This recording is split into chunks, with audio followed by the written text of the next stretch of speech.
Hey guys, welcome back. I'm gonna do some more work on this car today. So let me show you what's going on. Okay, today we are working on the power steering system. Basically, when I sold my KA, I gave everything away and I didn't think twice about what I need to keep. So now I need a reservoir, and I wasn't gonna buy a used one. Ended up splurging a bit, and I bought the Chase Bay reservoir. Overall, the quality looks really good. Nice coating on it, probably powder coated. Some nice welds. Definitely, you get what you pay for. Got the bracket for the reservoir, and then I was like, might as well get the oil cooler for it. So I bought the oil cooler. This is a really good brand. You see it a lot. So definitely quality stuff here. And then you got the custom lines. So they made them. This is gonna be the oil feed to the power steering. It's the big one. Then this one, I'm gonna assume this one is the high pressure line. And then these are the lines that goes from the return from the power steering rack to the oil cooler and then back into the reservoir. So the only thing that's missing is the brackets for this, which I'll probably fabricate it and make it work with my setting. Okay, so this was the banjo bolt fitting supplied by them. It has an inside diameter of 18mm. So this is supposedly for the SR. And this here is what fits in my power steering pump. So I believe my power steering pump is for CA18. So it might be the same as the KA, because this was the banjo fitting off the KA, and that has an inside diameter of 16mm. And so my problem was I needed the banjo fitting with the 16mm inside diameter with the AN fitting on it. So because usually it's just a tube, right? And you just put it on with the clamp. So either way, I talked to the guys at Chase Bay and we figured out that my power steering pump is the wrong one. So they could have supplied me with one of these. I ended up going to my local power supply and I found the right spec. So this is 16mm inside diameter with a -6 AN fitting. So this is going to allow me to put the lines that they supplied, Chase Bay supplied, onto here, right? And check out this fitment. And then this is also bought from Nissan, brand new. So put in there. Look at that tight fitment. So that's what we want, right? At the same time, this was the O-rings that was supplied by Chase Bay. So these are also 18mm inside diameter hole. So originally I did buy some copper ones from Nissan, but I think it was some crazy price, so I returned it and I ended up just buying a copper washer assembly. And this was the same price as the Nissan one, except you get a crap load. And these are 16mm inside diameter. So I'm gonna use 2 of these, and it's gonna go nicely onto that fitting. Drop this thing on, and I'm gonna drop this thing on. Okay, so it's gonna be nice. It's gonna be a nice seal. We won't have any leaks. There you go.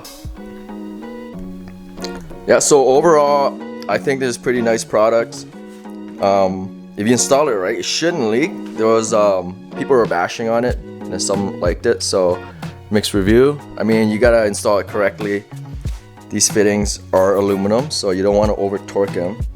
Otherwise, you're gonna start stripping the thread, and they're not gonna have that tensile pull anymore.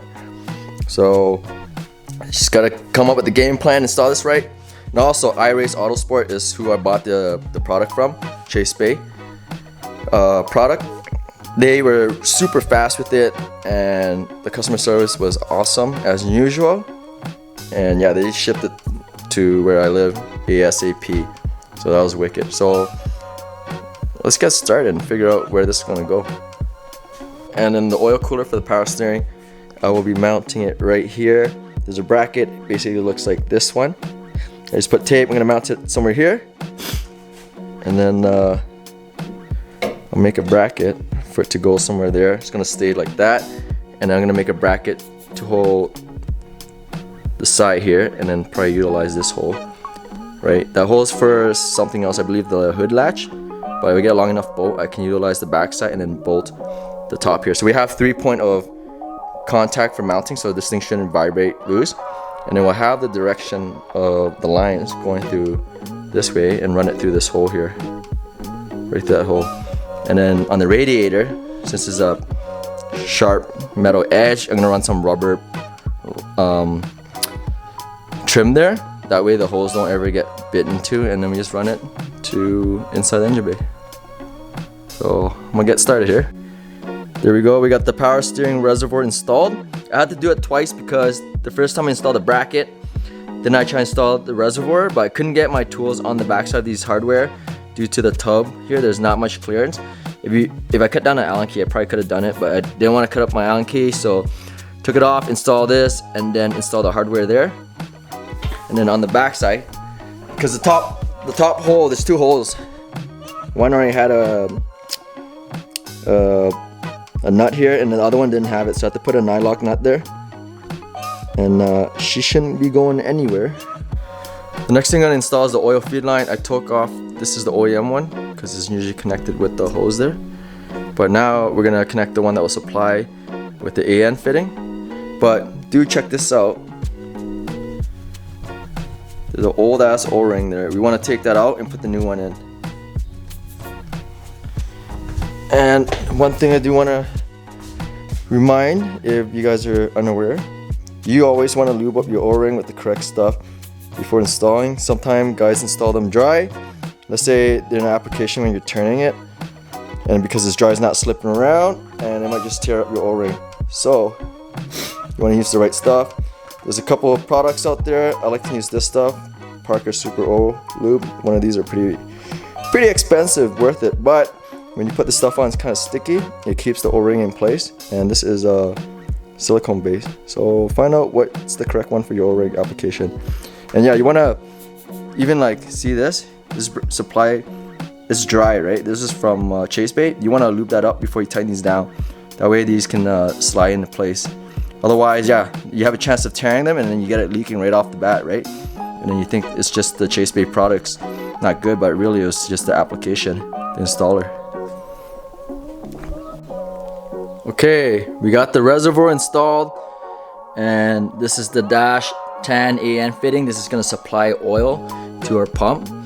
Now, I'm not sure if it's because my pump, or maybe because I mounted this reservoir on those 2 holes.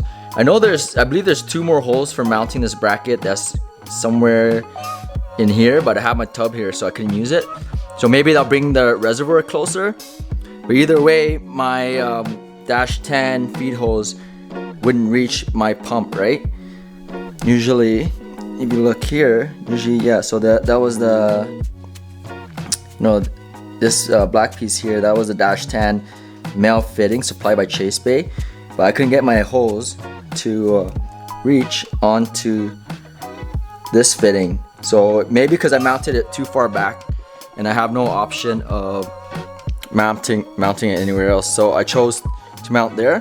But because I mounted there, it's short, so what I just did simply was went to one of my local parts store, and this is a Dash 10 JIC male to Dash 10 JIC female with a 45-degree bend, and that extended this out a little bit more than I can get my my line on. So if anyone does do that and they run into that problem, that's all you need to do. This piece was it's like 10 bucks, but because I'm a member, I got it for 5 bucks, and it's coated too. So it's carbon steel, but it's zinc plated. So I know aluminum and carbon steel, they don't like to be touching because they'll have a reaction and whatnot. But since this aluminum piece is plated or some sort, or anodized or something in black, and then this is zinc plated, there shouldn't be a reaction between the 2 different metal. So that's something to take note. Make sure you get something that's zinc plated. It should be zinc plated. It doesn't cost them much to do, just lasts better.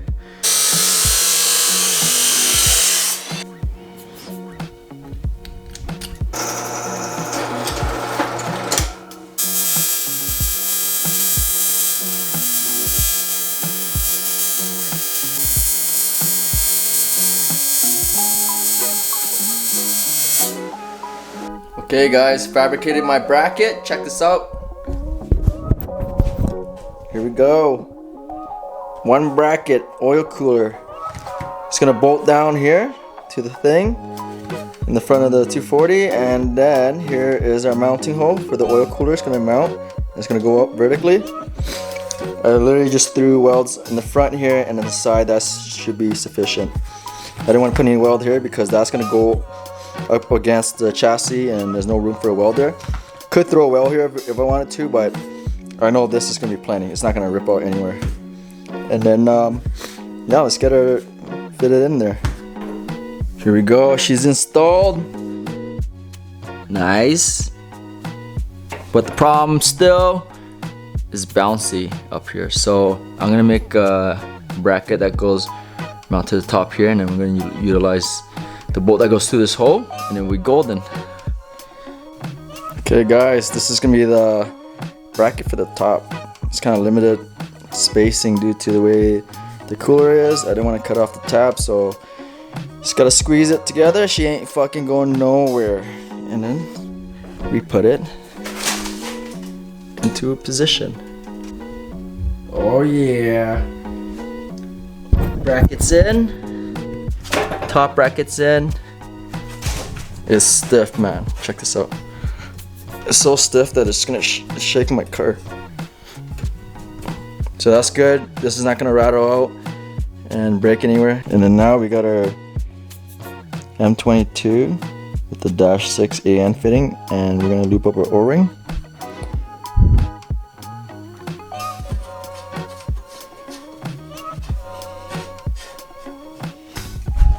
I don't have AN wrenches, so I got a dresser wrench with some tape on it.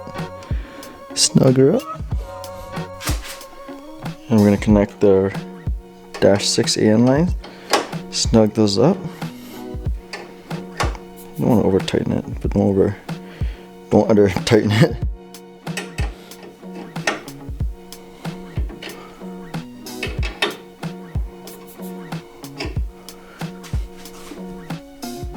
And then I bought some rubber pieces from Amazon. So a whole roll of these, I just put on any sharp edges where my line's gonna be. So these two, a little bit here, and obviously right here. And I'll probably zip tie this line in place here, because there's gonna be a lot of vibration. You don't want your hoses to constantly vibrate on two sharp edges, and eventually it'll just go through the fabric here, and then just your hose will have a leak. But yeah, it looks pretty clean. I'll probably secure this line somehow to the frame here. Golden. So that's the power steering oil cooler and the reservoir setup I have there. So if you find this video helpful, possibly for your future install, or if you're working on it right now, hopefully it does help you on that installation. So do hit the like button and share it. Subscribe if you haven't. Catch you at the next video, guys.